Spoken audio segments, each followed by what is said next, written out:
C'est parti, bonjour à tous. Bonjour à tous. Ravie de vous revoir pour ce nouveau webinaire. Aujourd'hui, on a invité Sophie Nana, qui est consultante en stratégie, en business développement, qui accompagne beaucoup de solopreneurs ou de jeunes entrepreneurs ou de personnes qui ont décidé de créer leur société à se développer. Le thème qu'elle nous a proposé, j'aime beaucoup ce thème-là, c'est savoir dire non. Et elle pense que c'est le secret pour réussir. Alors personnellement, je sais très très mal dire non, c'est une catastrophe. Donc je suis ravie de la recevoir aujourd'hui pour qu'elle nous donne tous ses secrets. Je vais te laisser te présenter, Sophie. Bonjour à tous. Alors, je vous rassure, savoir dire non, j'ai appris avec le temps, parce qu'au début, je ne disais que oui, que oui, que oui. C'est pourquoi aujourd'hui, justement, vous transmettre cette expérience et répondre surtout aussi à vos questions avec grand plaisir. Donc oui, je suis consultant, j'accompagne les entrepreneurs à développer leur activité et surtout à continuer d'affirmer, on va dire, leur leadership et exister en 2025, si on veut faire un peu d'humour, et en même temps les TPE-PME qui s'implantent sur Toulouse et l'Occitanie et qui ont vraiment besoin de savoir comment faire, avec qui, avec les bonnes personnes, et cetera, et cetera. En tout cas, aujourd'hui, sur savoir dire non, oui, je dirais en préambule, à partir du moment où vous avez votre activité, le savoir dire non, que vous la lanciez depuis 6 mois ou 1 an ou 5 ans, le savoir dire non, de toute façon, ça s'apprend. Donc, si vous savez, c'est comme entrepreneur, on ne naît pas entrepreneur, on le devient. Et savoir dire non, c'est un entraînement. Donc là, il y a différents sujets qu'on va voir aujourd'hui. Donc, je ne vais pas parler trop dès le départ. Et puis là, je laisse à Anouk sur le défilé des questions qu'on a cadrées afin d'être le plus concis et construit pour vous, pour agir dès mardi matin à 9 heures avec vos nouveaux réflexes. Ça marche, on est parti. Alors, bah déjà, la première chose, c'était, ok, bon, on ne sait pas dire non, mais c'est quoi le risque de ne pas savoir dire non? C'est quoi le risque d'être monsieur ou madame yes, oui toujours, oui always? Je dirais que sur le fait de ne pas savoir dire non, c'est que déjà, le risque, c'est de se perdre. Si normalement on a un objectif clair et précis, on veut ça, on sait vers quoi on va, le savoir dire non, on peut tout à fait le réaliser. Maintenant, les risques, moi je dirais qu'en premier, tout de même, c'est les opportunités qui peuvent aussi s'ouvrir à vous. C'est-à-dire que c'est de provoquer la chance, quoi. De ne pas savoir dire non, du coup, vous allez être fermé, au niveau de l'esprit de curiosité, de voir un peu ce qui se passe, de pas savoir dire non, les risques, ça va être aussi des contacts.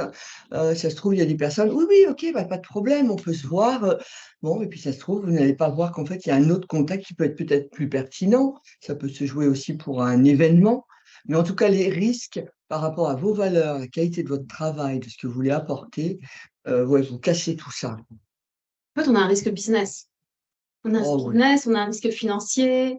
Ah bah oui, de toute façon, le schéma 1, business, alors je sais, vous n'aimez pas trop ce mot-là, quand on est un peu, comment dire ça? Quand on parle des euros, des dollars, les finances, combien tu gagnes, ça coûte combien, vous n'aimez pas. Eh ben si, si, si, si, si, vous êtes là pour bosser, vous êtes là pour développer, vous êtes là pour partir en vacances grâce au business que vous avez fait, faire plein de cadeaux autour de vous ou investir dans du matériel digital pour progresser au niveau de votre boîte.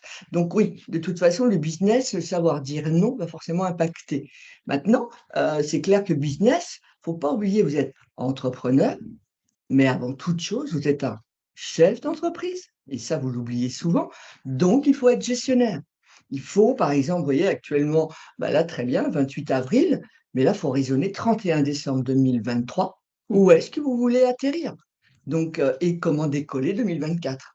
Donc, si vous êtes un gestionnaire, pareil, les risques de ne pas savoir dire non, au niveau business, vous allez vous fermer les portes. Ok. Justement, quand on a préparé ce webinaire, on a vu ensemble différents sujets et il y en a qui m'ont d'ailleurs surpris dans les suggestions que tu as faites. On va attaquer. Premier sujet, tu me disais qu'il fallait oser dire non à un nouveau client et refuser du business. Alors là, je suis tombée, mais par terre. Comment ça, je peux refuser du business? Si, en fait, il y a 2 schémas. Alors, je vous préviens, je vais être un peu cash, mais par rapport à cela, vous allez, je pense, le comprendre. Vous savez, je suis plutôt quelqu'un qui est dans la réalité des choses, qui est dans le concret. On n'est pas au pays des bisounours, donc oser dire non fait partie aussi du jeu de vous, entrepreneur. Vous avez votre entreprise et vous voulez lui donner un avenir. Quand je dis non à un nouveau client, quand on démarre, ou même si la boîte peut avoir 2 ans ou 5 ans, on est un peu dans le même schéma. Comme je vous l'ai dit tout à l'heure, oser dire non, c'est un entraînement. Mais dire non à un nouveau client, oui. Surtout donc, si peut-être votre boîte a 6 mois, on veut tous les dossiers. On veut tout, on veut tout, on veut tout. La seule chose, c'est que le nouveau client, peut-être qu'il n'est pas approprié à votre cible, par rapport à votre persona que vous vous êtes défini, simplement aussi à votre offre. Et peut-être que c'est plus pertinent de lui dire non et de le passer à quelqu'un du réseau qui a véritablement, on va dire, une maîtrise du domaine. Parce que vous, si ça se trouve, pour faire du business, vous allez vous inventer un nouveau talent. Grande erreur. C'est pour ça que quand un nouveau client, c'est de bien voir, d'abord l'écouter, bien voir quels sont ses besoins et ses attentes, et si c'est vraiment, comment dire, en bonne réponse et en phase avec vous, votre métier. Donc ça peut être ça, c'est-à-dire c'est être sûr que vous maîtrisez le domaine et que vous pouvez lui apporter véritablement les réponses. Après, refuser du business, c'est dans un autre schéma. C'est-à-dire qu'on veut tous les dossiers, mais parfois, alors je suis plutôt la spécialiste du savoir-faire opérationnel, mais je crois quand même de plus en plus, et c'est ces gens du métier qui me l'ont appris, le savoir-être et le savoir-vivre, je dirais même aujourd'hui, qui se rajoute énormément. C'est-à-dire refuser du business, vous allez voir qu'il y a du chiffre qui peut être pertinent. Mais en même temps, votre ressenti, vous dites: «Oh là, ça va pas le faire, ça va pas me convenir». Et ben oser justement dire non à ce dossier. Parce que la personne, voyez, par exemple, si vous lui dites oui, vous allez sur un tarif, qui, pourrait être, adapté, mais qui vous convient pas complètement. Donc vous vous mettez dans une situation compliquée par rapport à ça. Ce qui fait que ce dossier-là, à chaque fois que vous êtes en lien avec la personne, vous n'allez pas y aller avec enthousiasme, envie, avec la niaque, voyez? En revanche, vous allez avoir un client en parallèle, qui hypothèse va avoir rendez-vous après celui-ci?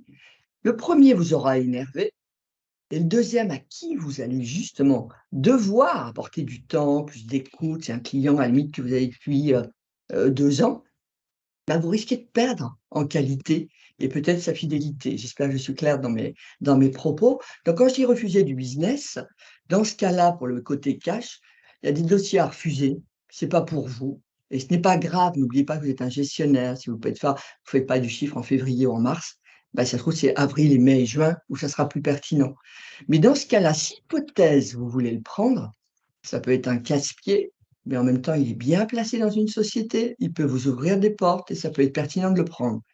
Mais dans ce cas-là, donc je vais être cash, hein, c'est de dire, augmenter le tarif de 30. C'est ce que j'appelle le tarif, excusez-moi l'expression, des emmerdes, parce que sinon, vous aurez pas de joie à l'avoir, cette personne. C'est pour ça quand je dis dire non à un nouveau client qui va trop vous envahir, qui vous plaît pas, mais il y a quand même un intérêt, parce que justement vous allez être visionnaire, augmentez le tarif, vous êtes convaincu de cela, il est OK, parfait. Parce que là, au moins, vous êtes clair avec vous par rapport à votre façon de fonctionner. Sinon, vous allez être: «Mais pourquoi je lui ai dit oui? Mais pourquoi je lui ai dit oui?» Je vais prendre un exemple. Si vous êtes freelance, ce qu'on dit souvent dans les autres webinaires, c'est choisissez bien votre mission. Ne prenez pas une mission par défaut. Donc, quand vous vous installez freelance, faites en sorte d'avoir la trésorerie qui va vous permettre de choisir les missions qui vous conviennent. Parce que si vous acceptez une mission à un TJM plus bas que la normale, plus bas que ce que vous faites d'habitude, vous allez effectivement être frustré de la situation. Si vous acceptez aussi une mission alimentaire, vous pouvez le faire en connaissance de cause, mais vous passez peut-être à côté d'une autre mission qui va être hyper intéressante et aller planter quelqu'un à qui vous avez accepté de travailler pour aller faire quelque chose. Ça, c'est du travail de mercenaire et de la terre brûlée, que je ne vous conseille pas de faire. Et effectivement, j'ai vu des freelances qui me disaient, alors, j'ai 2 sujets de mission, une qui me plaît beaucoup et qui est tout à fait dans la ligne de ce que je veux faire. L'autre, c'est un petit peu en dessous de mes compétences. Et effectivement, du coup, ils demandaient plus cher pour celle-là, qui était celle, voilà, si je la fais, au moins j'aurai la compensation financière là-dessus. Et Ça se rejoint complètement ce que tu ah dis. oui, et je compléterai même les propos d'Anouk, c'est aussi sur le fait de TJM, oui, mais vous avez aussi les frais de déplacement et Mmh. du temps passé avec la personne. Et c'est pas forcément le client justement avec qui ça fonctionne bien, vous allez passer du temps parce qu'en général, le cadre est posé, il y a une écoute, il y a une compréhension, ça match, comme on dit aujourd'hui. Mais le Mmh. casse-pied, justement, c'est lui avec qui vous allez passer du temps, qui va vous solliciter, à qui vous n'allez pas savoir dire non, par exemple, après 19h. Eh ben non, désolé, il y a il y a des cas d'urgence, bien sûr. Mais vous voyez, c'est à ce niveau-là, j'insiste pour compléter les propos donc d'Anou. Bon courage là-dessus pour vraiment bien poser le cadre et là où vous voulez aller, Ouais. surtout. D'ailleurs, si vous avez fixé une stratégie, bah, refusez du business qui est purement opportuniste et qui n'est pas en lien avec la stratégie. Donnez au moins la chance à la stratégie que vous avez créée. Mm. Ah Sujet oui, suivant, qu'est-ce qu'on avait préparé d'autre?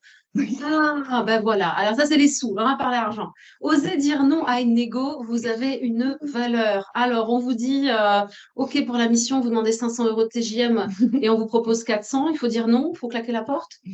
Bah, en fait, ça dépend qui vous le demande et de la façon dont vous allez le présenter. Déjà, la négo, si c'est une nouvelle personne, même par rapport à cela, c'est de dire que si, par hypothèse, vous faites un tarif négocié, c'est que la personne sache que c'est ponctuel.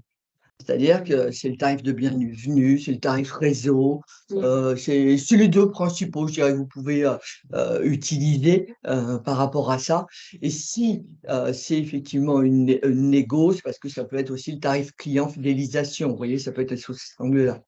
Mais comme c'est marqué, vous voyez, en deuxième ligne qui est primordial, c'est que vous avez une valeur, vous avez des valeurs humaines et surtout votre talent a une valeur, a un tarif.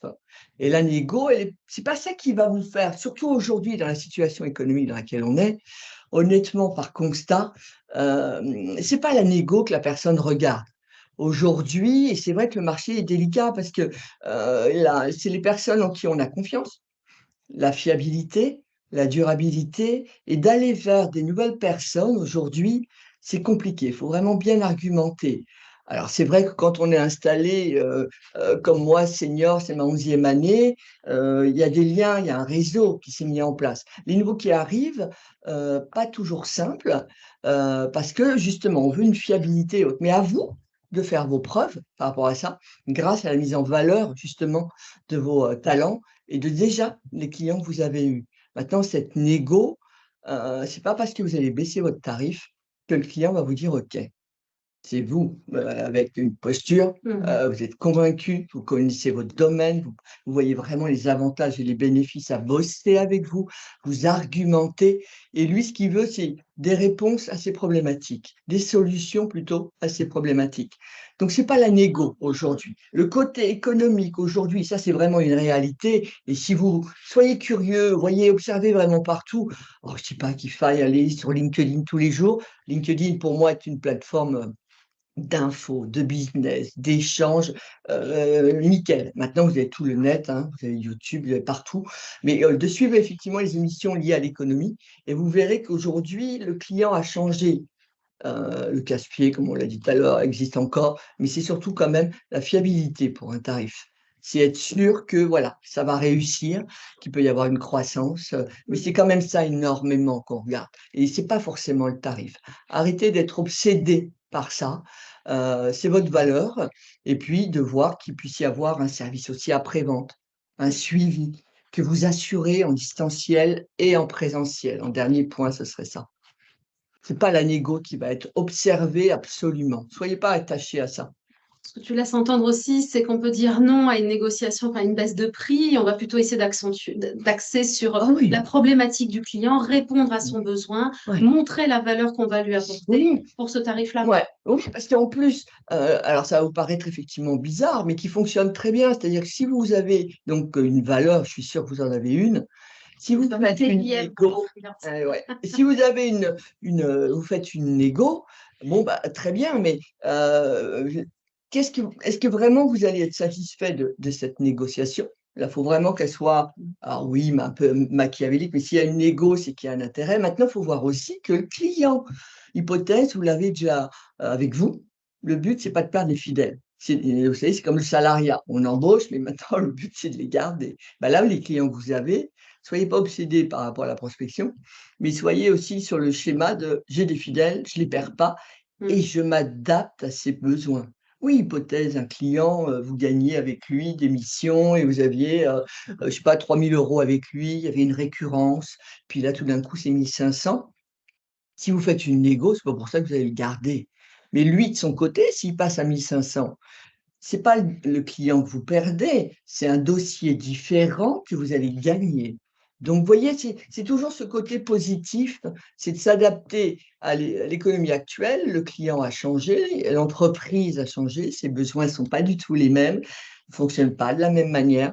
Donc, c'est aussi à ce niveau-là, j'insiste bien sur le fait, effectivement, de vos tarifs, de pouvoir voir aussi qu'un client qui était super en accord, en contrat avec lui en 2022, 2023, il y aura peut-être eu le creux de la vague, et puis ça se trouve, c'est peut-être en septembre. Donc c'est pour ça, composez bien, comme on vous disait avec Anouk tout à l'heure, si vous avez un objectif clair et précis, voyez, composez bien. Et le mot-clé que j'aime bien et qui est souvent oublié, c'est anticiper, justement, tout ça. Donc finalement aussi, si le client veut négocier, c'est qu'il est intéressé. Oui, mais c'est toujours, vous savez, l'éternelle objection, il va négocier, négocier. Bon, Ouais. là, Pas non. intéressé, on rentre pas en égo. Ouais. Si on n'a pas envie de quelque chose, on va pas venir au souk essayer de le marchander. Si on le marchande, Ah, c'est qu'on est intéressé. oui, puis là, je vais être Donc ça, très il faut y penser. machiavélique, mais, hein, vous voyez, mais positionnez aussi cela par rapport à votre valeur. Mm. Il veut une négo, très bien. Il vous connaît bien, ou alors c'est pas reco, hein, vous savez, ça se met. Nous, oui, je viens d'avoir avec quelqu'un, donc je peux avoir. Bon, très bien. Mais c'est plutôt aussi de lui dire, dans l'autre sens, bah, écoutez, voilà, ce tarif, c'est ça, moi, je vous propose ça. Mais à la limite, terminer en troisième, en disant, de toute façon, vous ne me choisissez pas, voilà ce que vous allez perdre.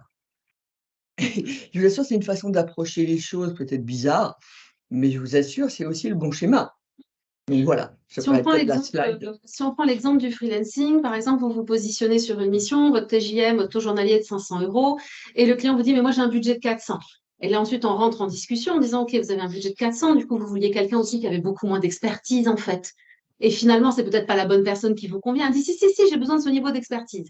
Ah bon, bah, faut reposer les choses. C'est-à-dire que si le client il veut ça, bah, il faut peut-être lui donner ça et lui dire, mais sinon, si vous prenez ça et que vous payez plus, bah, vous aurez peut-être aussi un projet qui ira plus vite ou alors vous aurez plus d'expertise pour le même prix. Voilà, pensez-y. Dans la conversation, vous pouvez mettre vos commentaires, vous pouvez nous dire aussi ce que vous avez vécu ou des situations où vous n'avez pas osé dire non, que vous regrettez peut-être aujourd'hui. N'hésitez pas à partager. Alors après, je ne sais plus Ouais. dans les slides Après, on va suivantes, regarder. sur le, sinon j'y reviendrai, c'est au propos de vos amis, les Oui, proches, on l'a. si c'est, On a le voilà, c'est sujet, plus c'est loin. peut-être Vous suivant. comprendrez d'ailleurs pourquoi je dis ça. Pas tout de suite là encore. Là, on a osé dire non à des tâches supplémentaires, à du travail supplémentaire. Vous avez signé pour une activité. Il y a un premier cadrage qui a été fait. Bon, il n'y a pas forcément un cahier des charges hyper détaillé. Et puis tout d'un coup, on vous rajoute quelque chose, on vous rajoute quelque chose. Est-ce qu'on peut dire non à son client alors qu'on a signé le contrat? Je dirais que par rapport à la phrase que tu viens de dire, ce n'est Mm. pas détaillé, et justement, la problématique, elle part de là. C'est-à-dire que à partir du moment où vous faites un accord avec le client, alors il y en a, c'est l'oral, c'est bon, vous avez tout à fait des accords. Non.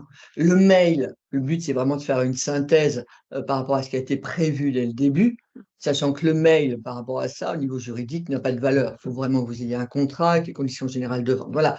Plus c'est clair dès le début, mieux c'est. Ce qui fait que s'il y a des tâches supplémentaires, et je parlais tout à l'heure du temps passé, et ben là, c'est exactement ça. C'est de bien mettre dans votre contrat, vous avez le TJM, bon, bah, ça c'est très bien, mais de pouvoir effectivement préciser en heures supplémentaires, j'entends pour les métiers de service, produits, vous en doutez tous que c'est différent, mais de bien anticiper, toujours pareil, il y a une tâche supplémentaire, vous n'allez pas les refuser, mais que le client ne soit pas surpris sur le fait qu'il y a un surcoût, parce que sinon, il va dire: «Mais attendez, c'est où, quoi, comment?» Vous savez, la mauvaise foi, même si on parle de solidarité aujourd'hui, oui, mais prenons l'aspect business, solidarité, excusez-moi, je suis un peu, je mets un bémol, on va dire. Bon, En revanche, par rapport à ça, j'insiste bien, le contrat, de pouvoir mettre en place, ce qui va être en tâches supplémentaires, vous puissiez préciser qu'il y a un surcoût. Sinon, vous allez y perdre en temps passé, vous allez perdre un coût par rapport à cela, et je pense que c'est une grande erreur de votre part. Et passez le message d'ailleurs au réseau autour de vous, parce que c'est souvent ce qu'on oublie, de bien cadrer dès le début les accords signés avec le client. je vois beaucoup de freelances qui travaillent sur des missions et des fois qui passent pas par des intermédiaires, du coup il n'y a pas de contrat Mmh. et les activités sont pas cadrées. Moi, des fois, j'ai des freelances qui arrivent et qui me disent, voilà, je vais faire une mission avec un tel, est-ce que tu peux m'aider? Et nous, notre valeur ajoutée, ça va justement être dans le cadrage du contrat. Moi, je suis une ancienne bid manager and contract manager, c'était mon métier. Et en fait, je commence à discuter. Il y allait avoir des déplacements. Il y allait avoir des déplacements sur Grenoble. Il y allait avoir des déplacements en Allemagne. Et je mets aussi sur la table le travail, un peu, pas les heures supplémentaires, le travail le samedi. Est-ce qu'il y a une possibilité qu'il y ait des cas d'urgence où le freelance doit travailler le samedi? Ils me disent, ah oui, ça peut arriver. Eh bien, on en parle et on a défini un tarif. L'avantage, c'est que le jour où ça arrive, le client, il n'arrive pas la tête enfarinée en disant, il va falloir travailler le samedi pour le même prix. Non, il y a un prix supérieur qui a été défini, un nombre de samedis maximum qui a été défini également, pour quand même que le freelance puisse se reposer. On avait parlé aussi durant la préparation de la formation. Si vous avez prévu une mission et que c'est une activité continue et que tout d'un coup, on vous dit, ah ouais, mais maintenant, il faut faire une formation pour le même prix. Ah non, mais le problème, c'est qu'une formation, ça a une préparation avant, ça a une restitution après. Et une journée de formation ne vaut pas le même prix qu'une journée de prestation classique. Et il faut savoir dire non. Et il faut savoir dire non poliment. Et il faut peut-être éventuellement, effectivement, le cadrer. Et ce que tu disais tout à l'heure, anticiper. Ah oui, de toute façon, vous êtes obligé. Puis l'information, pareil, vous avez tous entendu parler de Calliope maintenant. Alors, vous pouvez être vous référencer Calliope ou passer par un organisme de formation qui est Calliope, mais à qui maintenant, d'obligation, on est dans les, je crois, 15-20% qui doivent être effectivement reversés. Mais en tout cas, la formation, c'est bien si vous êtes dans ce profil-là. C'est clair qu'en rémunération, c'est non négligeable. Maintenant, c'est en décalé. Hein, quand je disais anticiper, mais en même temps se projeter et être visionnaire, autant une presta d'accompagnement, par exemple, si vous faites une vente de produits, bah, vous allez être normalement au niveau du virement paiement, ça va être sur la fin de mois. Maintenant, la formation, c'est que c'est toujours décalé entre la prise en charge et autres. Donc, mais ça mérite effectivement d'être mis en place. Mais pareil, de pouvoir bien le caler par rapport à la formation. Et si le sujet qui est demandé, qui complète, n'hésitez pas d'ouvrir le jeu avec un autre expert qui n'a pas le même, qui complète en fait votre savoir-faire. Ça sera plus pertinent que vous approprier un sujet qui n'est pas le vôtre. Ça sert à rien effectivement par rapport à cela. Mais j'insiste bien que sur le côté des tâches supplémentaires, vous précisez bien par écrit tout ce qu'il en est et anticiper si hypothèse ça déborde. Voilà, comme ça, de quoi opérer. Et de la même façon, une fois, j'ai vu une fin de mission qui s'est mal terminée. Le client dit oui, mais il était censé faire ça, il ne l'a pas fait. Et le freelance dit oui, mais votre adjoint m'a dit de faire ça, ça, ça. Et c'était des choses supplémentaires. Et du coup, le freelance a fait ces choses supplémentaires, mais en réalité pas de manière supplémentaire, à la place d'autres choses. Et en interne, ils ne s'étaient pas tous coordonnés, ce qui fait qu'au final, le manager, celui qui paye, il n'était pas content parce qu'il n'avait pas son document et le freelance, il avait fait autre chose. Et il aurait dû tracer. Il aurait dû tracer. Donc, nous, on vous recommande de tracer. Nous, on fait faire des comptes rendus mensuels aux freelances avec qui on travaille, où justement, toutes ces petites choses-là, on les écrit. Et l'avantage, c'est qu'elles sont vues par le manager et elles sont signées en même temps que le rapport d'activité. Le sujet suivant. Qu'est-ce qu'on a dit? C'est les amis, justement? Non. Ah oui. Ah, mon Dieu. Oser dire non aux interruptions, oui, à la concentration. Non, alors oui, ça fait très effectivement ambiance méditation. Non, j'insiste pleinement là-dessus. Après, je vous rassure, hein, c'est tous ces conseils de ce matin, enfin de ce midi, c'est parce qu'effectivement, je l'ai vécu moi-même et que voilà, je peux vous transmettre, on va dire, cette évolution et ces comportements qui ont changé. Mais d'interruption, oui. Pourquoi? Parce que je dirais qu'aujourd'hui, bah, le mobile, le PC, le téléphone, je sais pas, vous pouvez encore avoir une Netflix là où vous êtes en cohésion d'équipe dans votre entreprise. Bref, on est sollicité toutes les 30 secondes, sans oublier, quand on a une équipe, quelqu'un qui rentre dans votre bureau, coucou. Alors, ça vous fait beaucoup de choses. Donc là, c'est de se poser au niveau de cela, c'est que si vous avez un travail pour un projet client, un fidèle ou un nouveau client, mais en tout cas, qui demande du temps, c'est vraiment d'organiser sur Google Agenda votre temps par rapport au temps passé sur un dossier. Si vous le faites à la va-vite, en étant concentré avec 3 écrans devant vous qui sont sur 3 sujets différents, je vois mes étudiants, ils sont pros là-dessus, pas de problème, ils savent faire. Mais là, vous, de votre côté, il faut mieux que vous ayez un écran. Google Agenda, vous savez que c'est 9h30 jusqu'à midi, vous êtes concentré sur ce dossier. Et plus ça sera effectivement cadré, mieux ce sera. Parce que d'abord, vous aurez eu le sentiment d'avoir été au bout de l'histoire. Si vous le perdez, le dossier, bah, OK, mais au moins de ne pas avoir cette impression de brouillon, de va-vite. Alors, c'est vrai que maintenant, sur les interruptions, j'insiste pleinement. Le 2-3 heures est pas mal parce que de toute façon, en termes de concentration, vraiment, voilà, travaillez 2 heures, 3 heures sur le sujet, vous faites un break et vous reprenez. Mais ça ne veut pas dire que ça y est, l'après-midi, c'est un autre sujet. Ça peut être le même, hein. Mais surtout de poser de cette manière. Donc, interruption, c'est ce que j'appelle le côté non prioritaire et qui va casser complètement l'organisation de vos réflexions. Donc là-dessus, j'insiste bien, soyez très organisés et surtout intégrez-le dans votre Google Agenda. Voilà, j'ai des temps forts et tout, c'est comme ça. Vous avez une équipe, vous prévenez par rapport à cela, attention, pas disponible, parce que sinon, vous allez vous perdre.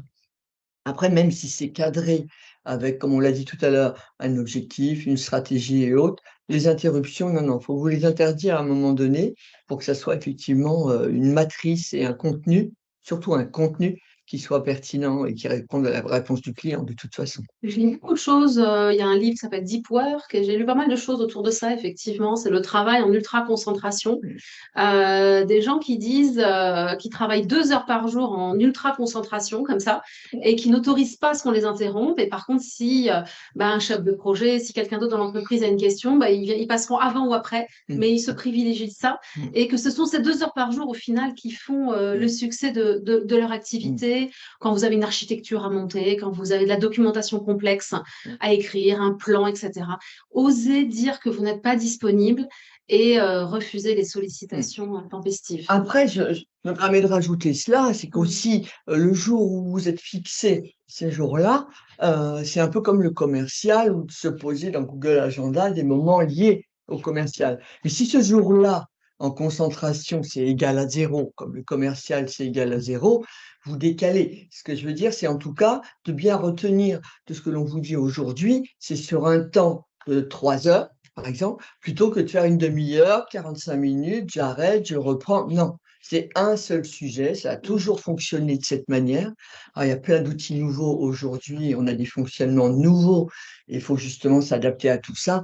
Mais on ne peut pas casser l'école et toutes les organisations. Il y a plein de choses qui ont marché, qui ont fonctionné et qui fonctionnent aujourd'hui et qui fonctionneront demain avec des outils différents, bien évidemment. À nous de nous adapter, mais de concentration, vous ne pourrez pas le changer. Donc, c'est important. Donc, c'est pour ça que je vous dis sur le côté rédactionnel et même les idées, vous devez tous le savoir. Parfois, c'est à 23 heures. Tiens, je peux penser ça, quitte à le marquer, vous voyez. Mais par rapport à cela, en tout cas, si c'est un mardi, vous voyez que c'est pas au point et qu'il y a des urgences aussi ou des imprévus qui cassent tout ça, vous le ferez l'après-midi. Mais au moment où vous le faites, cette interruption, non, vous l'interdisez. Gardez-vous 2 heures de concentration. Ça sera votre valeur ajoutée. C'est ce qui va faire votre succès. 2 heures de concentration sur un sujet, un petit peu comme quand on faisait les contrôles ou les évals à l'école. On était pendant 2-3 heures sur un seul sujet et on donnait le maximum dessus. Merci pour le conseil de rappeler tout ça. On oublie un peu les écrans, les Teams, les Slack et on a le droit de bloquer tout ça. Ah oui, oulala, vaste sujet. C'est quelque chose que tu m'avais remonté. Les valeurs, la morale. Tu me disais qu'il fallait oser dire non aux compromissions. Oser dire aussi aux compromissions. On a oublié de rajouter un mot en trop et qu'il faut respecter ses valeurs, sa morale, ce en quoi on croit. C'était ça le message? C'est là où il y a le lien avec les amis ou c'est une autre slide? C'est une autre slide, les amis. C'est une autre slide. Je crois. Disons, Ça va arriver. ouais. C'est le dernier. Ah, c'est le dernier? Ouais, ok.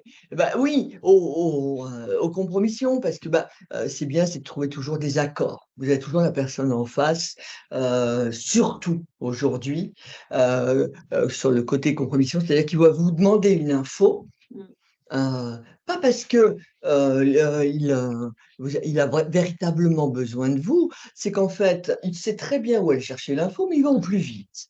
L'impatience aujourd'hui, ça tue tout. Donc, c'est là où c'est oser dire non.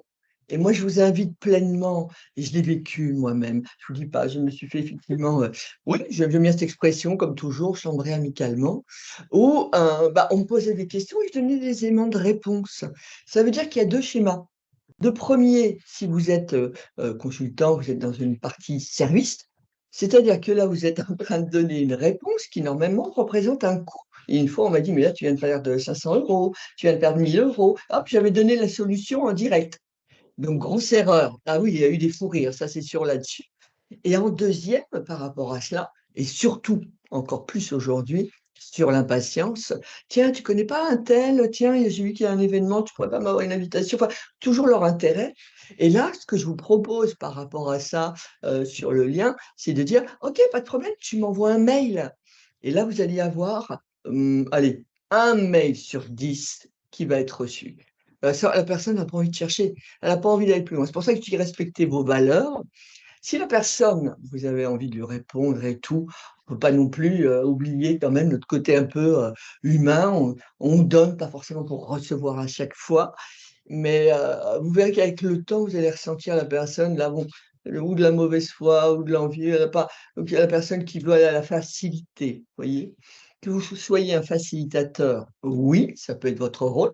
Mais à ce moment-là, la personne vous envoie un mail, mais c'est souvent, je vous dis là-dessus, que les compromissions, c'est à ce niveau-là, vos valeurs, non, vous cadrez les choses. Vous, vous avez mis du temps quand même, hein, pour mettre les choses en place. Pourquoi la personne, hop, ça y est, passe droit, boum, vous donneriez la réponse? Non, non. Après, vous pouvez le faire bien évidemment, j'insiste, hein, sur les personnes de réseau, d'échange, que vous connaissez depuis peu de temps ou depuis plus longtemps, mais avec qui vous êtes dans les mêmes systèmes de valeurs, OK. Mais en tout cas, j'insiste, ouais, sur ces 2 aspects-là. Envoyez-moi un mail, très bien, ou sinon de dire: «Bah, écoutez, très bien, mais par rapport à ce que vous me demandez, oui, bah, on verra plus tard, quoi, en quelque sorte». J'ai 2 exemples concrets à donner. Le 1er, c'était un entretien pour une mission pour un freelance et donc le client aborde un sujet technique et il dit, bon, qu'il a un budget de 20 jours pour régler ça et qu'il a vraiment un problème technique et cetera. Le freelance pose plein de questions, il y a un interlocuteur très technique en face qui répond et cetera et je vous jure, il a trouvé la solution pendant l'entretien. Et là, le client qui nous regarde et qui nous dit: «Je ne devrais pas le dire, mais vous nous avez donné la solution. On va faire ce que vous avez dit». Il nous envoie un mail le lendemain. Premièrement, il nous remercie chaleureusement. Il nous dit que ce qui a été dit, bah, ils l'ont mis en place et que ça marche. Et que, bah, du coup, ils annulent la mission et ils étaient même eux-mêmes tout embêtés en disant: «Mais on va peut-être vous payer quelque chose quand même». Parce qu'au final, les 20 jours de mission à 500 € parlaient quand même de 10 000 € sur la table, mais ils ont été annulés.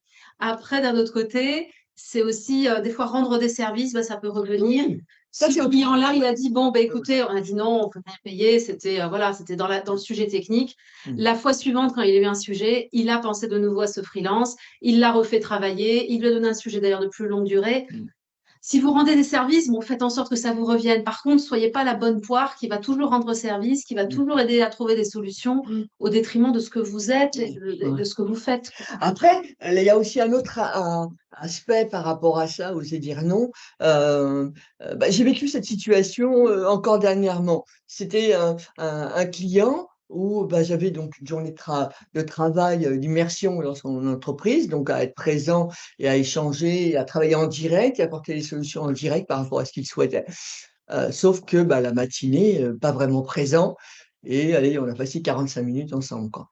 J'avais 2 schémas, ou c'était de lui facturer, par rapport à cette journée, la totalité, mais là, non, j'ai dit: «Écoutez, on a passé 45 minutes ensemble, je vais pas vous facturer, quoi». Après, c'est vrai que c'est une personne, de réseau, de confiance, ça me cassait les pieds.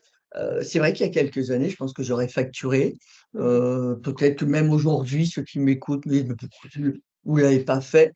mais non, et j'avoue que la personne a largement apprécié, effectivement ça. Je dis: «Non, écoutez, je vous facture pas». On repose à ce moment-là une période, mais je dis: «Attention là, en revanche, je vous facturerai la prochaine fois, mais là, l'ordre du jour, c'était ça, on le décale, mais vous me le faites pas 2 fois, parce que là, c'est du n'importe quoi». Donc, il s'est quand même pris, entre guillemets, un tir de ma part, mais il a apprécié que, là-dessus, il y a un décalé et que du coup, il y avait un crédit de journée avec Ouais. moi, quoi. Il y a vraiment une Mmh. éthique Ah ouais, professionnelle. donc c'est pour ça que je vous dis, alors c'est pas complètement, bah, c'est une compromission, oui, là, c'était de se dire par rapport à soi, le client parfois déborde sur son temps, lui accorde trop de temps et là, c'était l'inverse. Donc si ça vous arrive, n'hésitez pas à le faire, surtout si c'est les personnes de choix. Je ne parle pas du dossier en lui-même, hein, j'insiste, personnes de choix. Ouais, réfléchissez avant d'être dans la rage en quelque sorte par rapport à cela. Donc j'insiste, ouais, quand même sur ce point-là qui est, gardez-le en réflexion en tout cas. Bah, une autre chose, c'est, par exemple, on est sur une mission de développement informatique et tout d'un coup, bah, il y a des problèmes informatiques, il y a des problèmes de réseau et cetera Et par exemple, j'ai connu un freelance, il ne pouvait plus compiler. Donc pendant 2 jours, il pouvait quasiment plus compiler. Donc il essayait de faire d'autres choses, mais concrètement, il y a du temps où il n'a rien fait. Donc il est allé voir et leur a dit, écoutez, moi là, de toute façon, je ne peux pas travailler. Ce que je vous propose, c'est je pars plus tôt, je facture la journée comme prévu, mais je pars plus tôt. Par contre, quand il y aura des coups de bourre, ben, vous avez un crédit de je ne sais pas combien d'heures de coups de bourre. S'il faut rester beaucoup plus tard une journée pour aller finir un truc où il y a un problème de prod, je serai là. En fait, si vous avez en tout cas fait un cadeau aussi, dites-le. C'est un peu ce que tu disais tout à Ah l'heure. ouais, Ton client, tu lui as fait le cadeau, mais tu lui as dit, sinon il ne voit pas non plus le cadeau qui lui a été fait. Parce que c'est peut-être même pas celui qui voit passer les factures. Il ne voit pas qu'en fait, ça n'a pas été facturé, que tu as fait un geste envers lui. Ah oui, oui, ça c'est important que sur le côté cadeau, vous Mhm. puissiez le dire et surtout quand vous faites votre synthèse. Parce que bah, quand vous avez une mission, c'est bien de la faire, vous la préparez, mais après c'est de la synthétiser, voilà, on est arrivé à tel résultat, etc., qui permet de voir justement dans votre suivi commercial et dans la continuité, bah, il y a peut-être un service après-vente à présenter, il y a peut-être je sais pas, c'est une mission que vous avez faite en avril, ben, en septembre, vous pouvez le récupérer pour la suite, parce que ça a ouvert des nouvelles portes qui n'étaient pas le sujet de départ, mais de stratégie d'entreprise, amène sur les différentes choses. Donc là-dessus, oui, oui, ça c'est de ne pas hésiter par rapport à ça, sur cette synthèse, de rappeler qu'il y a eu un cadeau mis en place, qu'il a été exceptionnel, que ça a permis des choses, parfait, mais voilà, de bien rappeler quand même par rapport à cela et que du coup, celui qui décide n'est pas forcément celui qui va être acteur au moment de votre travail en cohésion d'équipe dans une TPE-PME, par exemple. Quand tu parles de la synthèse aussi, c'est de faire un reporting. Mmh. Très souvent, je vois des consultants en mission, ils ne font pas de reporting. Donc, moi, je discute avec leur interlocuteur, le prescripteur, quoi. Et, euh, et la personne me dit, ouais, non, je pense qu'il travaille bien, mais j'avoue, je ne sais pas exactement ce qu'il fait, etc. J'appelle le consultant, j'ai dit, maintenant, tu mets dans tes habitudes, une fois par semaine, ça ne prend pas beaucoup de temps, tu fais une synthèse, tu fais un reporting, tu dis ce que tu as fait, les problèmes que tu as résolus, les questions que tu as soulevées, ça peut être des choses que tu n'as pas résolues, des risques que tu as remontés.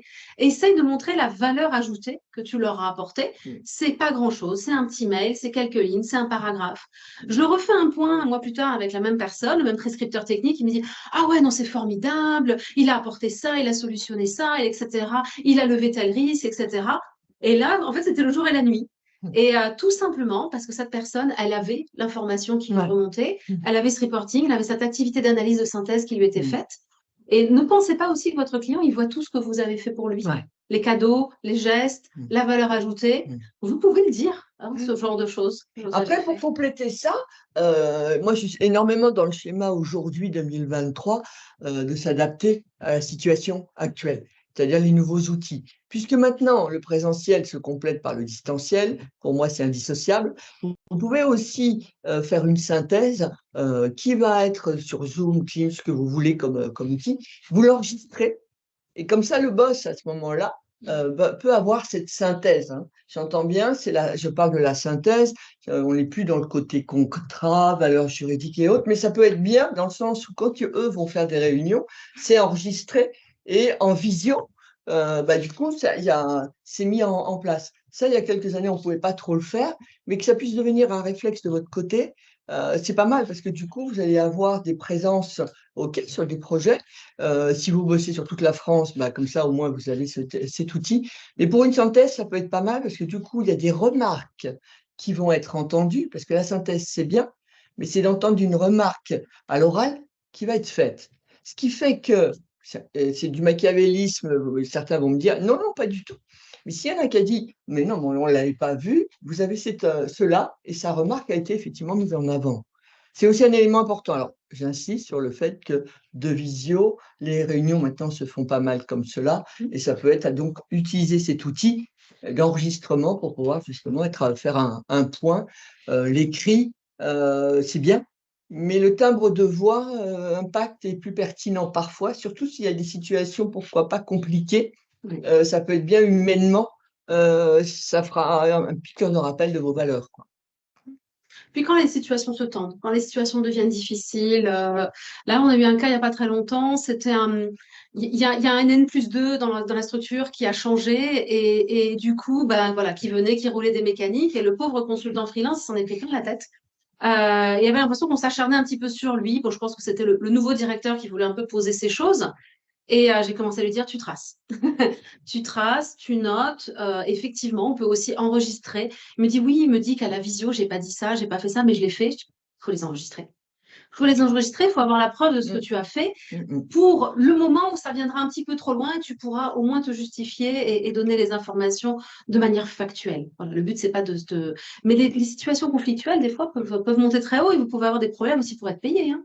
Alors, il y a cette partie-là, mais n'oubliez pas quand même qu'il y a beaucoup de missions que vous aurez qui réussiront.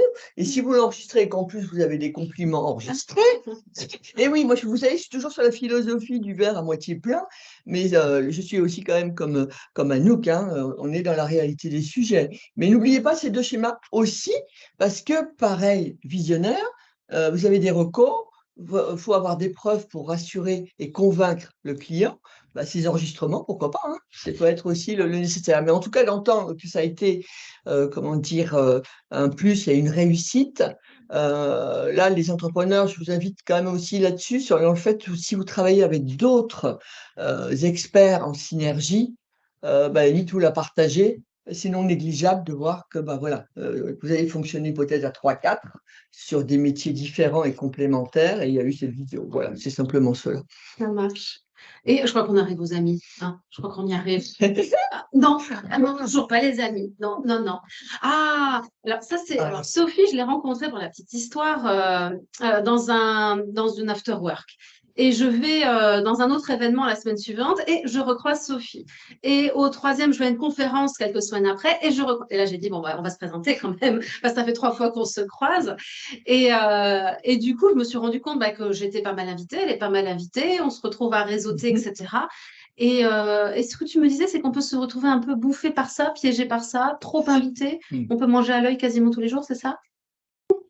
Alors, oui, manger à l'œil. Alors, dans ce cas-là, renseignez-vous des endroits. Oui, oui. S'il y a la bonne table, hein, gardez d'abord ce schéma-là. D'en passer cette partie humour. C'est vrai que sur les invitations, c'est surtout qu'aujourd'hui, voilà, réseau. On vient tellement me chercher pour ça, comment on intègre, comment on s'implique, comment gagner du temps, comment faire du business. Réseau. C'est pas parce que vous avez un réseau que ça y est, vous allez faire du business. Le réseau business, c'est parce que vous allez faire un suivi et ça va être aussi parce que ça va matcher au début et vous allez avoir un suivi, un enchaîné, des valeurs communes et une complémentarité, c'est vrai de savoir. Maintenant, c'est vrai que sur les invitations, avec tout ce qui se passe aujourd'hui, vous pouvez être dehors tous les soirs. Il y en a même qui font 3 événements sur le même soir. Bon, je suis pas sûre. Après, je pense que sur le fait de le côté de stratégie, beaucoup vont à un réseau, à un événement, mais n'ont pas d'objectif. Le nom que j'ai vu, parce que si vous voulez, j'ai des clients que j'emmène sur des salons pro ou des conventions pro ou des rassemblements de réseau. Il y a l'événement national ou semestriel qui se fait et j'emmène la personne pour l'accompagner, pour voir comment ça se passe à Toulouse, mais surtout comment on s'affirme, comment on se présente, mais surtout comment on s'affirme au sein du réseau. Et donc, je leur donne effectivement un schéma d'un objectif précis et donc, on choisit les événements en fonction de ce qu'ils veulent. Mais souvent, vous, je le vois énormément, pas tous, hein, attention, c'est voilà, je suis à un réseau, ah oui, oui, j'y vais, j'y vais. Mais quand vous posez la question comme ça, mais tu vas pourquoi? Ben, en fait, on se retrouve, oui, on va apprendre des choses, mais ça ne va pas dire que ça va être sur ces événements-là que vous allez aller. Ça va être souvent le verre à la main, vous échangez, d'abord vous donnez des cartes, alors qu'en fait, c'est dans l'autre sens qu'il faut récupérer, c'est des contacts, sinon vous n'avez pas de traçabilité. Mais on se perd.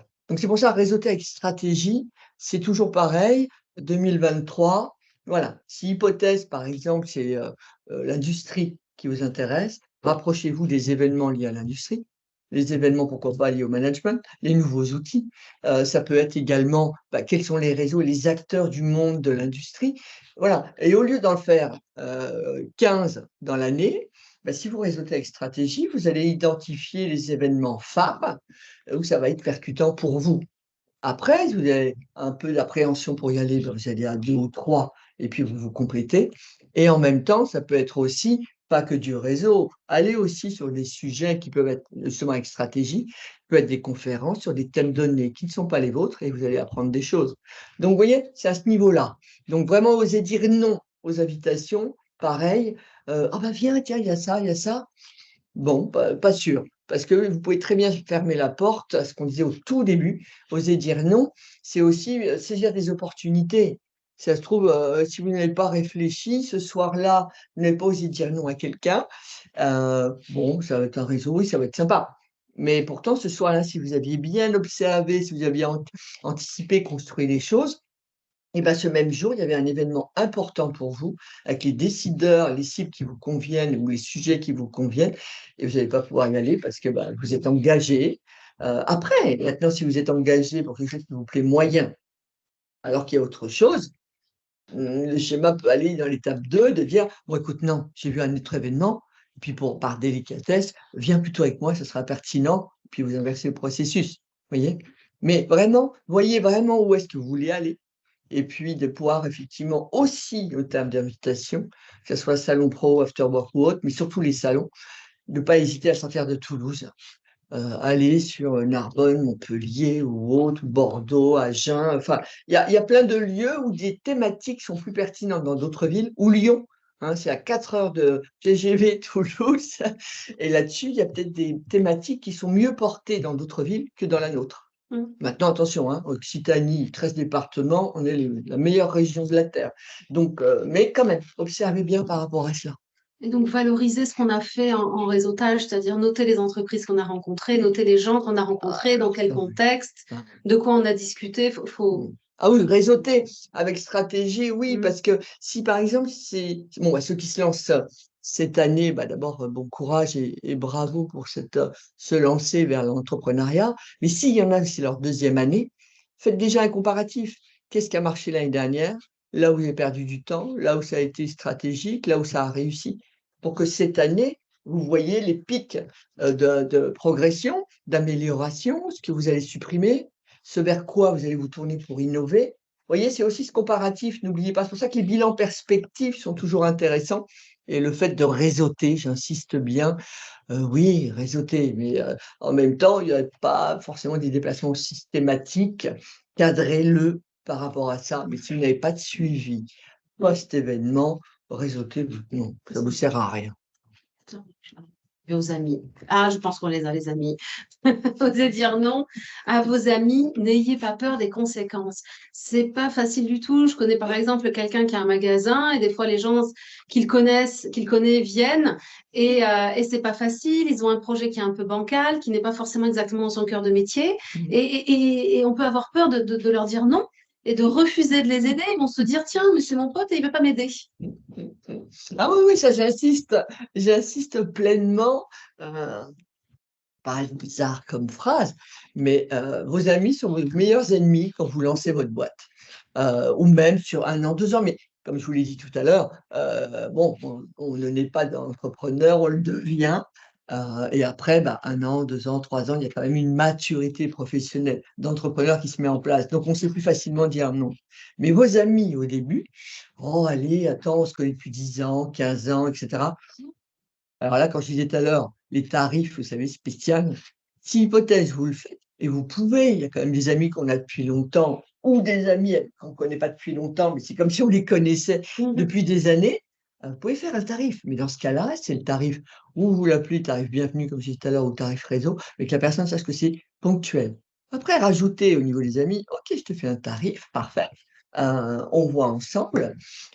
Mais telle personne, au niveau des recommandations là-dessus, ça peut être ça et n'ayez pas peur effectivement des conséquences, parce que vous allez dire non à un ami que vous allez le perdre. Vous savez, c'est comme en gestion d'équipe, un manager, une équipe où on sait dire non, ça y est, on pense que le reste de l'équipe ou le manager va nous mettre au placard, va nous mettre de côté, ça y est, on va être évincé, pas du tout, quoi. Après, le fait de dire non à vos amis et aux autres personnes, c'est aussi un autre schéma, c'est-à-dire que si vous faites un tarif et vous ne mentionnez pas que c'est exceptionnel et que Mhm. vous, ça parle vite, hein, à Toulouse, bon OK, ville internationale, mais c'est quand même un village, ça parle vite et vous allez casser, les choses. Donc, c'est vrai que donc un ami, un tarif spécial, sinon vous lui dites non, et c'est pas pour ça qu'il ne comprendra pas. Au pire des cas, s'il ne comprendra pas, eh ben, tant pis, bye bye, ça lui passera, il reviendra. S'il ne revient pas, c'est que c'était pas un vrai ami, on va dire ça comme ça. Maintenant, sur ça, j'insiste bien sur le tarif, ça parle vite. Oh, mais attends, tu as fait le tarif comme ça à un tel, pourquoi moi? Voilà. Après, vous pouvez tout à fait le défendre sur le fait, j'ai fait un tarif, c'est un tarif bienvenu. C'est quelqu'un que je connais depuis longtemps, je renvoie la balle. Si tu es dans le même positionnement, bientôt, on fait la même chose. Mais vous avez, je vous rassure, vous n'avez pas non plus à vous justifier. Mais hypothèse que ça aille un peu plus dans la clarté des sujets, vous pouvez le dire sous cet angle.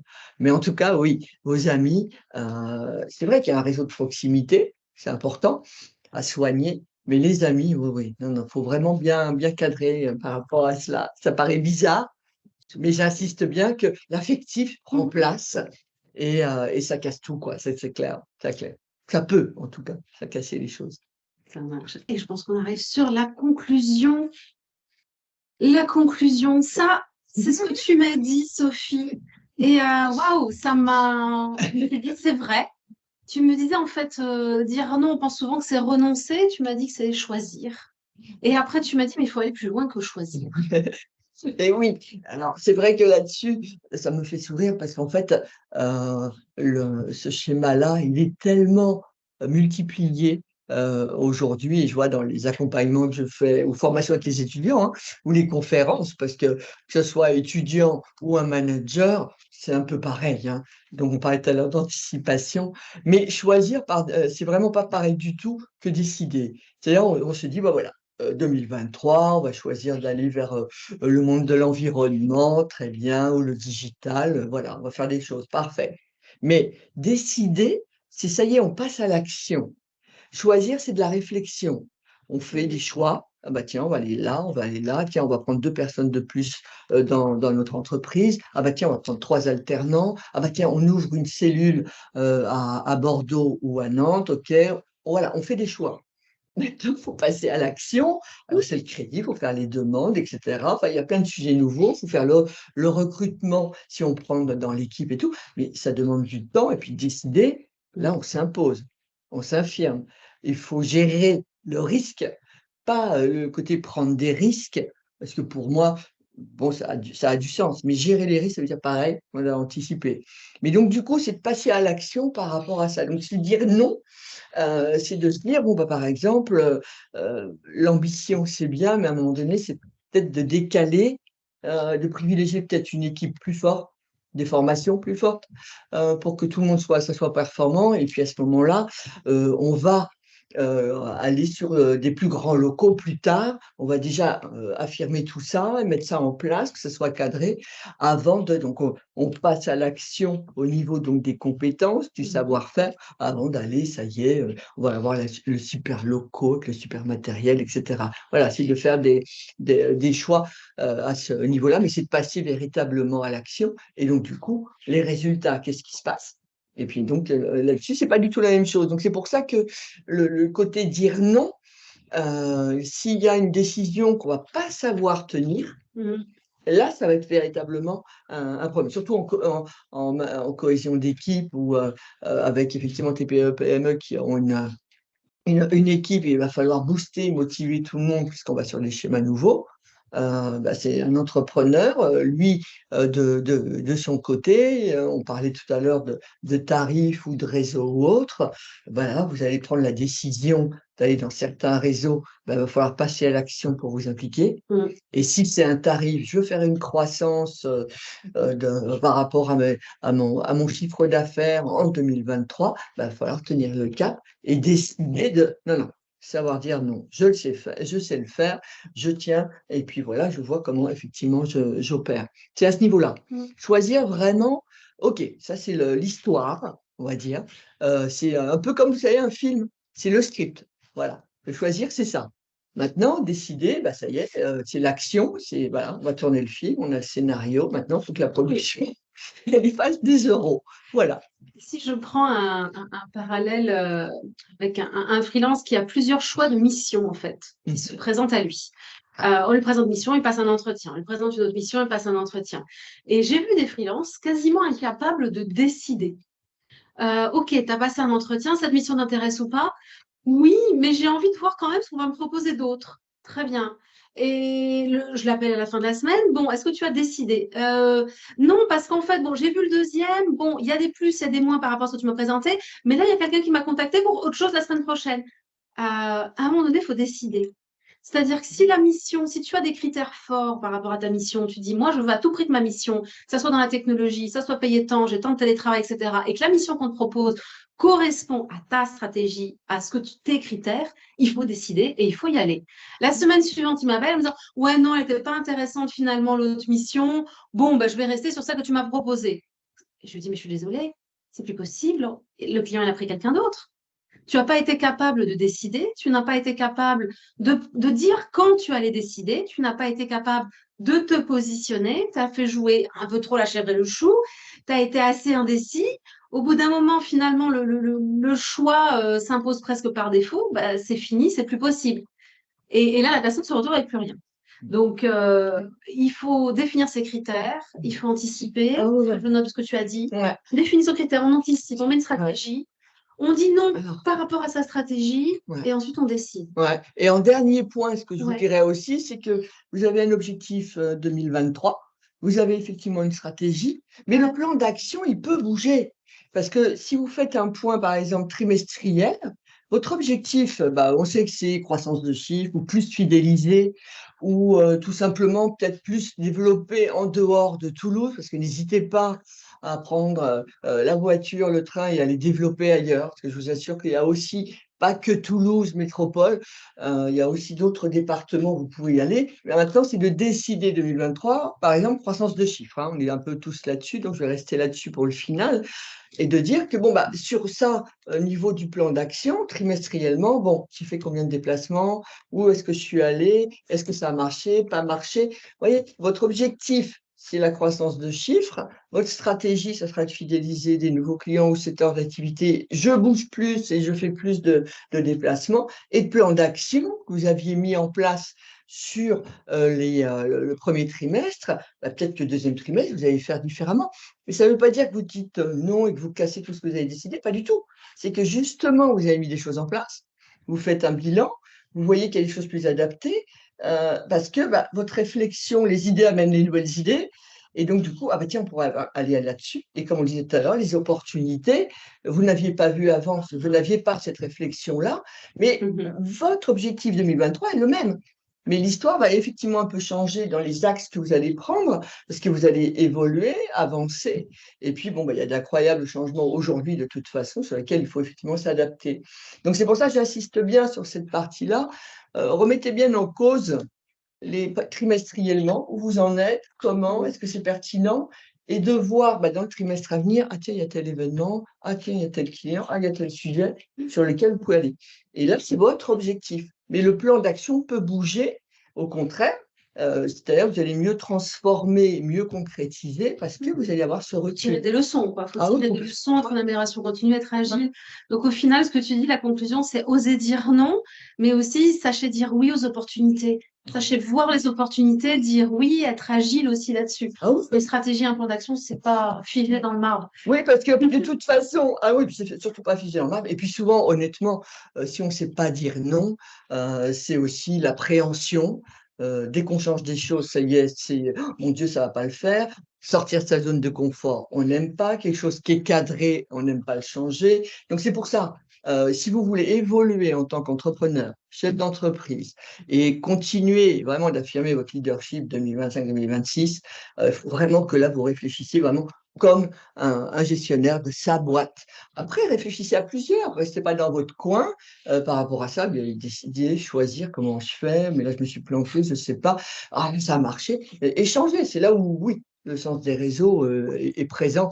Mais en tout cas, par rapport à ça, entrepreneur, lâchez rien. Il y a des doutes, vous vous rassemblez à plusieurs. Il y a des réflexions à avoir. Vous n'avez pas assez de maîtrise sur certains domaines. Mettez-vous avec d'autres personnes. De toute façon, demain, ça va être le développement d'équipe, l'esprit critique, l'esprit curieux, informez-vous au maximum, on a tout ce qu'il faut sur le net, donc allez-y, quoi. Et en dernier point, dire non. C'est aussi dire un non à ceux qui me disent sans cesse qu'ils sont sous l'eau, j'ai pas le temps de ci, j'ai pas le temps de ça. Quand on voit que vous passez 8 heures par jour sur Instagram, tous les réseaux sociaux, arrêtez de dire à vos amis ou à votre réseau, non, là-dessus, cadrez bien. Osez vous dire non à vous-même déjà sur le temps que vous passez sur les réseaux sociaux. Êtes-vous sûr que ce soit rémunérateur? Ça marche. Merci beaucoup, Sophie. Avec plaisir. Merci. On arrive à la fin. Du coup, nos prochains webinaires, ils arrivent bientôt. Ce sont les webinaires de juin. On vous les enverra, vous les aurez en primeur. On a prévu 2 sujets en juin. On a prévu des freelances qui vont venir témoigner. Ils vont parler sous, on va parler argent, on va parler finance, on va parler trésorerie, on va parler investissement aussi. Il y en aura peut-être qui vont venir nous parler de crypto ou de NFT sur lesquels on fait des investissements plus ou moins risqués. Il y en a qui vont nous parler aussi beaucoup plus sur compte à terme, etc. Donc, on va parler sous. Et le deuxième sujet qu'on va aborder, c'est la protection sociale. On va faire venir un courtier en assurance qui va vous parler de la protection sociale des indépendants. On va parler prévoyance, on va parler maladie, on va parler retraite. Il viendra avec des solutions à la présentation des outils. On dit toujours, je suis indépendant, j'ai pas droit à tout ça. Non, vous y avez droit. Simplement, il va falloir que vous la financiez vous-même et que vous fassiez des choix. Et là, par contre, ce qui peut être aussi intéressant, c'est qu'en réalité, vous avez beaucoup plus de choix qu'un salarié. Vous pouvez vraiment, par exemple, faire la prévoyance exactement comme vous en avez besoin. Voilà. Et on va présenter les QR codes. Et donc, en bas, vous avez mon QR code pour me suivre sur LinkedIn. Vous avez Réseau.tech. Nous, on a un cabinet de recrutement et une agence de freelancing. Nous sommes spécialisés dans les freelances, dans les hautes technologies, dans la R&D. Donc, on fournit à la fois du CDI ou on fournit des ingénieurs freelance. On travaille à Toulouse, mais pas que. On travaille également à Paris, à Nice, etc. Et ça, c'est dans notre stratégie. Et Sophie, c'est ton lien, c'est ton profil LinkedIn, je crois qu'on a mis en lien. Donc, si vous voulez contacter Sophie, puis suivre ses publications et également participer aux événements, je sais que tu organises régulièrement également des événements. Des événements. Ouais, ça, sur ça, oui. Mais là où j'insiste vraiment, où je serais franchement une valeur ajoutée pour vous, c'est sur les accompagnements vraiment vous avez votre boîte. Maintenant, comment je fais pour pouvoir me structurer par rapport à un rétroplanning, par rapport à un objectif, comme j'ai précis, et comme je l'ai précisé, mais c'est surtout aussi que communiquer impact bien évidemment sur les ventes. Donc, c'est de renforcer votre notoriété, c'est là-dessus que je vais vous appuyer, c'est de pouvoir voir sur votre offre si elle est adaptée à vos cibles et surtout comment faire. Et donc, il y a un plan d'action que moi, je vous fournis par rapport à cela. Donc, revenez vers moi, au moins un échange par visio où on se voit et j'écoute véritablement l'étape à laquelle vous êtes. En tout cas, continuez bien tous et avec grand plaisir aujourd'hui. Anouk, parfait. Merci beaucoup, Sophie. À bientôt. Vous allez recevoir le lien du replay pour ceux qui n'ont pas pu rester jusqu'au bout, qui ont dû aller à une réunion. À bientôt. Au mois de juin, bon mois de mai.